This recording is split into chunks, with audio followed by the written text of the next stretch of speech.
Je m'appelle Jean-Philippe Lachaud, je suis directeur de recherche à l'INSERM et j'ai la chance de faire de la recherche en neurosciences. L'attention, c'est privilégier une perception à un moment par rapport à tout ce qu'on peut percevoir du monde, de soi-même, etc. On va en choisir une, ça va être la plus importante et voilà, elle va prendre le dessus.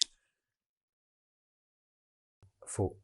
Faux, parce que la concentration implique en plus de faire quelque chose par rapport à son objet d'attention et d'avoir une intention en tête, une tâche.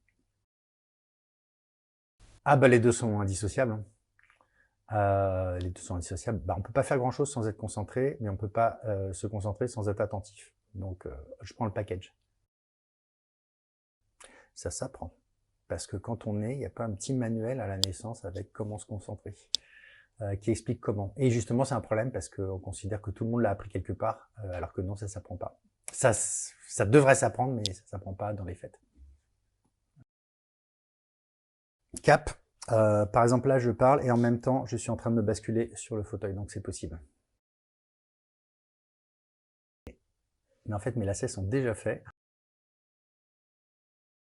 Ok, alors si tu dis fais attention à ton enfant, c'est comme lui demander de le passer. C'est-à-dire de te passer quoi? Eh ben oui, bah, il faut dire attention à quoi. Parce que si tu lui dis pas à quoi il doit faire attention, tu peux pas lui dire de faire attention. Alors quand tu es attentif, il y a certains neurones qui sont en charge de ce à quoi tu dois faire attention, qui vont être plus actifs au détriment d'autres et qui vont du coup être plus en connexion avec d'autres régions du cerveau de plus haut niveau pour leur passer l'info. En gros, c'est ça qui va se passer. Parce que quand tu fais une tâche c'est comme aller d'un point A à un point B. Tu as un début, tu as une fin. Et le long de cette tâche, en fait, tu vas avoir des forces qui vont te distraire.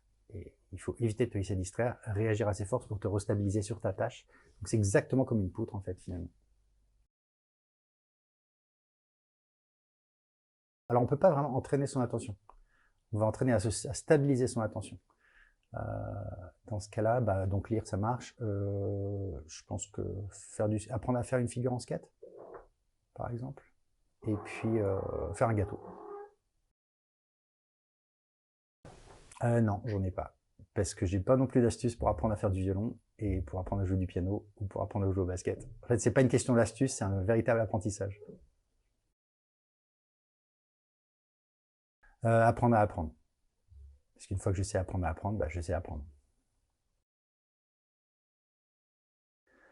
Bah, match parce qu'on va apprendre à jouer à un jeu vidéo.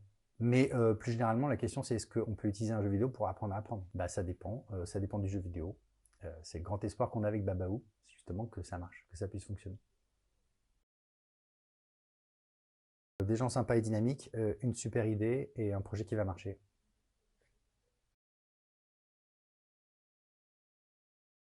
Ah ouais, ok, ok.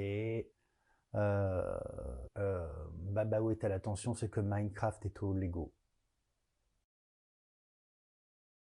Pour l'impact et la possibilité de diffuser des messages simples à énormément d'enfants, ce qui n'est pas trop possible autrement que par ce biais-là, le biais d'un jeu vidéo.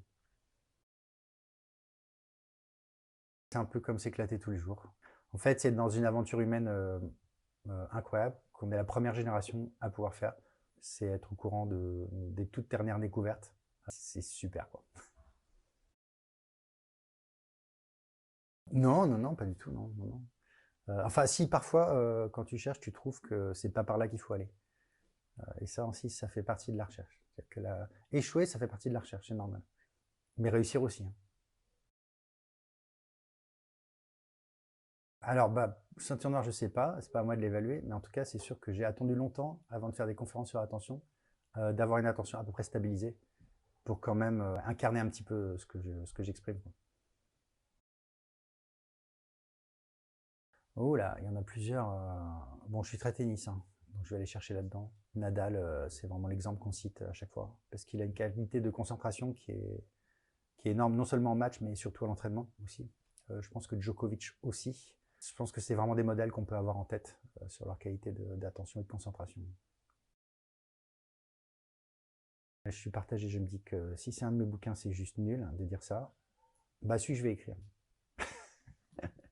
Non, il y a des tonnes de bouquins super. Je pense que c'est intéressant de revenir sur des écrits zen.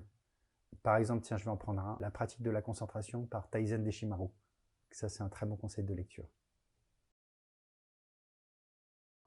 Non, d'autant plus si tu es droitier, parce que la main droite est pilotée plutôt par le cerveau gauche. En fait, il n'y a pas de latéralisation aussi marquée que ça des fonctions cognitives. Et globalement, le cerveau, il ne fonctionne pas par moitié, quoi. On n'est pas des dauphins en train de dormir. C'est vraiment les deux hémisphères qui sont en train de travailler ensemble.